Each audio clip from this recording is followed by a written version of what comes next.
todas e todos. Todos. Estou aprendendo. Eu vou falar em português, sobretudo em respeito à delegação brasileira, que vai dizer.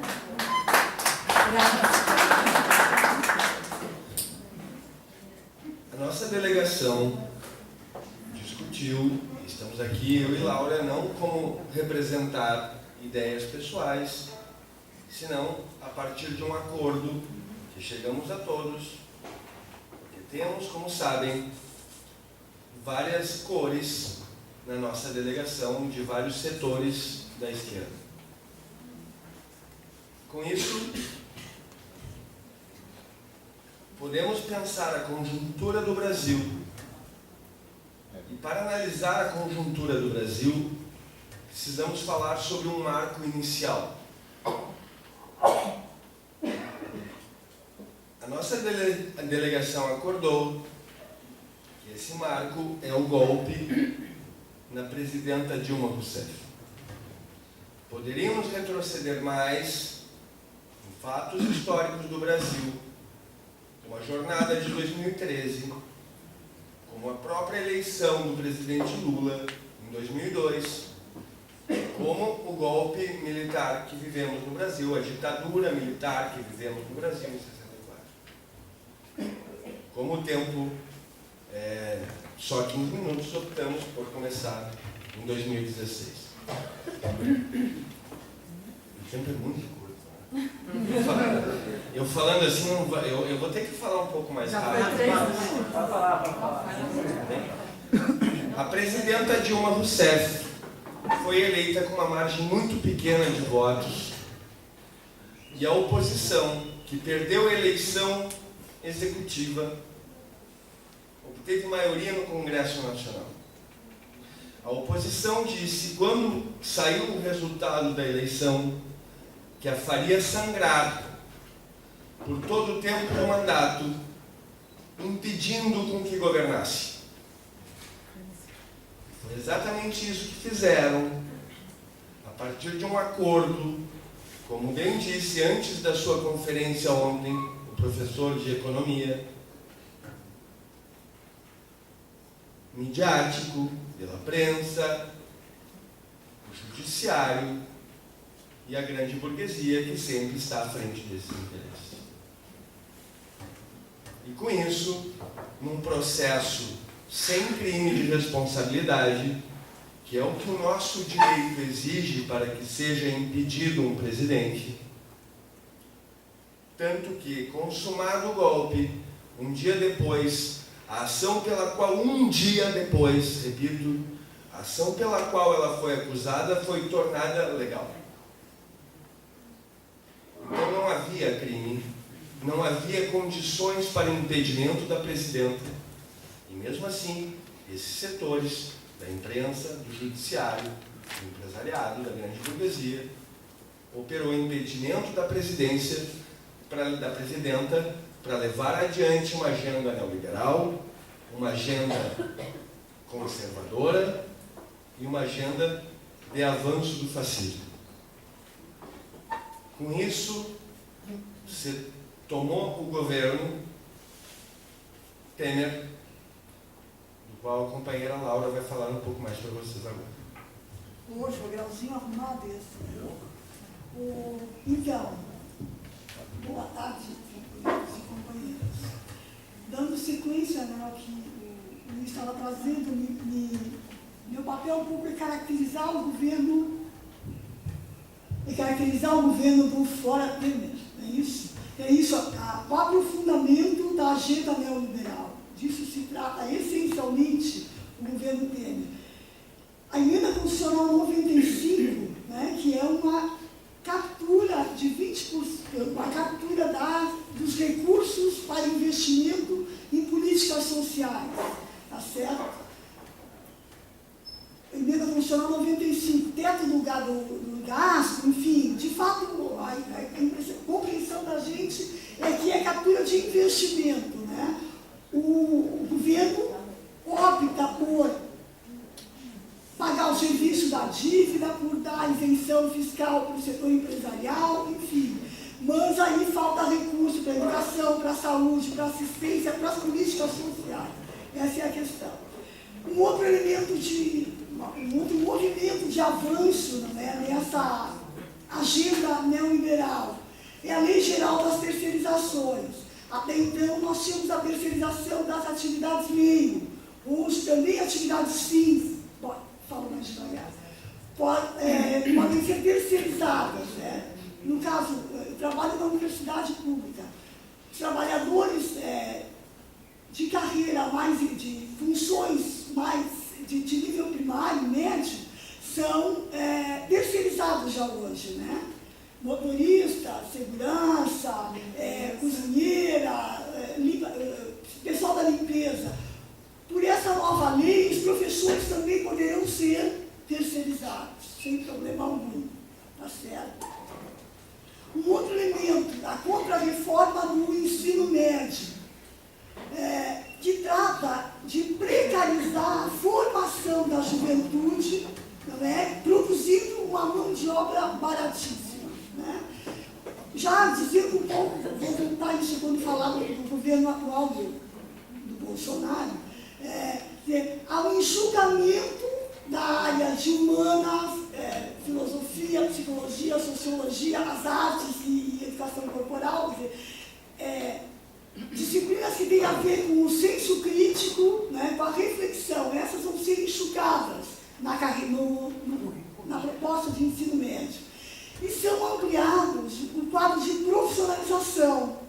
Mas esse é um quadro sempre que a ampliação é precária. E tem um outro elemento gravíssimo, no entendimento da gente, na discussão da delegação, né, que são as parcerias público-privadas. Né.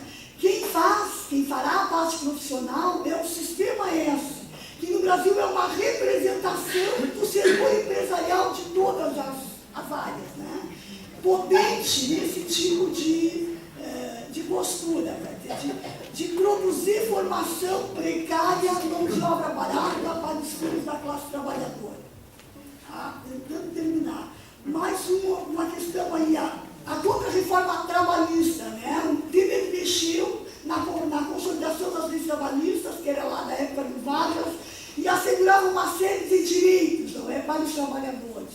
Tem uma série de questões, mas eu vou trabalhar para mim o que é o mais grave nessa contra-reforma, se é que tem algo não grave, que é a ideia do trabalho intermitente, né? O trabalhador fica disponível para o patrão sem qualquer garantia de direito e garantia de que vai ser de fato chamado, né?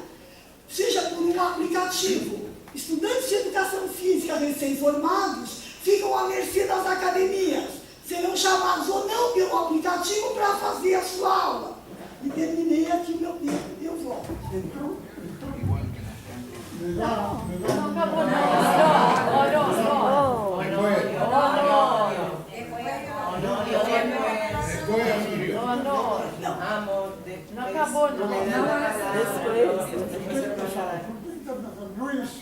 Bueno, después usted tiene la não terminou posibilidad. ainda, vai voltar.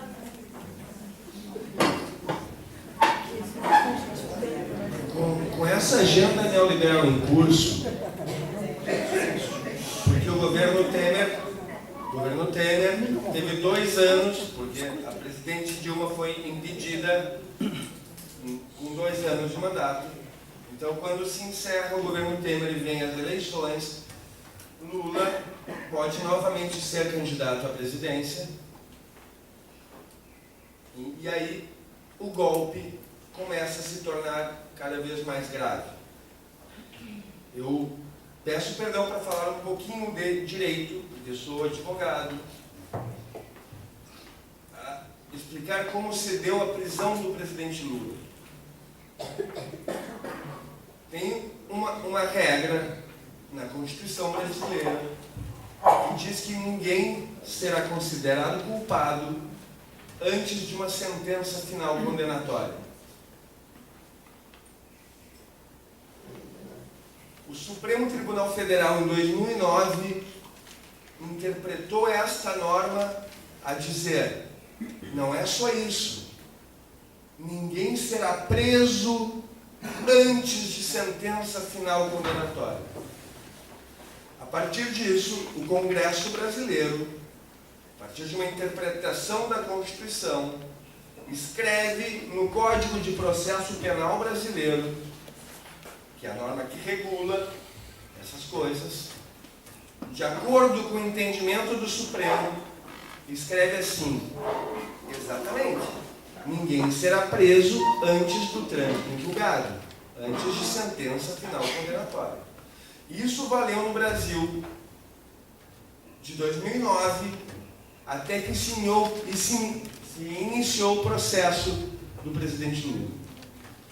Quando se inicia o processo do presidente Lula, o Supremo Tribunal Federal, por isso que o golpe é também judiciário, o Supremo Tribunal Federal retoma essa questão, que não poderia fazê-lo, porque a partir do momento que interpreta a Constituição e diz Congresso, você tem que legislar assim, o Congresso o faz, a discussão se termina. Apesar disso, de uma decisão do Supremo, juridicamente, e é muito questionável, diz, não é bem assim. Como o presidente Lula está sendo processado, não é bem isso que se quer dizer. Então, a verdade é que não podemos prender o culpado antes do trânsito em julgado. Perdão, não os consideramos culpado antes do trânsito em julgado, mas podemos prendê-lo. Essa matéria ainda depende, novamente, de decisão do Supremo, que vai ser julgada em abril, que é talvez a única esperança por dentro da instituição que o presidente Lula seja solto. Mas isso demonstra para vocês como as forças atuantes desse avanço do fascismo no Brasil não estão somente nos elementos de fato, no discurso de ódio, mas estão se impregnando por dentro das instituições, com o que pode fazer que não tenhamos só uma condição de fato de fascismo, como um Estado fascista no Brasil. Eu devolvo a palavra à companheira Laura, que vai falar sobre essa violência que vem com a eleição do Bolsonaro. Eu vou recuar no tempo rapidamente dois elementos para falar dois elementos que nos parecem têm a ver com, justificam, constituem, não é, a eleição do Bolsonaro. A primeira é que nós saímos da ditadura empresarial militar com a sociedade civil fortalecida, é verdade. Mas tivemos sempre a mídia corporativa criminalizando a esquerda, a qualquer ato que fizéssemos. Né? Já fomos considerados feios, sujos e malvados, e ultimamente vândalos, não é isso? Então, esse movimento é permanente, não apareceu agora, vai se agravando. E um outro elemento que nos diferencia do Chile e da Argentina, do meu ponto de vista, nosso, né, pior, é que nós não fizemos o tema do processo, do julgamento e da prisão dos torturadores, não é isso? Da ditadura empresarial militar. Então, nos parece que, vamos dizer, isso vai ficando de fundo, não é? Tem uma certa leveza no tempo de Lula e Dilma, enfim, perdemos divergência, não vale a pena entrar aqui, mas agora com a eleição, nada, acho. Fugiu a palavra, com o Temer no governo e depois com a eleição do Bolsonaro, essas questões se agravam muitíssimo. E aí vou falar de uma forma articulada dos dois governos. Do que se trata, nos parece, né? De acentuar vertiginosamente a exploração e as opressões. E aqui nós estamos falando de opressão como um modo de descaracterização do sujeito como classe. Não estamos falando das mulheres, da juventude, de uma forma ampla. Nós estamos falando de modos de menosprezar, desqualificar, diminuir os sujeitos o sujeito, classe trabalhadora. Tá certo? Então, disso se trata. Ampliar vertiginosamente a exploração. Isso vai aparecer com a contra-reforma trabalhista, também vai aparecer com as alterações na Previdência. Não houve uma reforma da Previdência, é verdade. Tivemos boas lutas. E, de uma certa maneira, isso contribuiu para que não fosse ao Congresso a votação.